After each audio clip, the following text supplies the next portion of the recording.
மசாலா கொஞ்சம் கூட உதிராமல் நல்லா கிறிஸ்பியான ஃபிஷ் ஃப்ரை பார்த்துடலாமா? மிக்ஸி ஜாரில் இஞ்சி, பூண்டு, 6 காஷ்மீரி ரெட் சில்லி சேர்த்து ஃபைன் பேஸ்ட்டாக அரைச்சிக்கலாம்.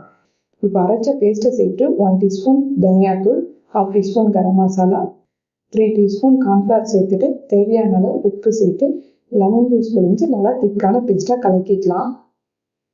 நான் இதுக்கு 1 kg கிழங்கா மீன் தான் எடுத்திருக்கேன்.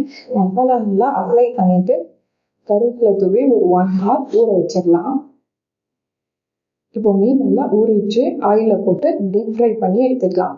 டீப் ஃப்ரை பண்ணுறதுனால நல்லா கிறிஸ்பியாக சூப்பராக இருக்கும் சாப்பிட்டு.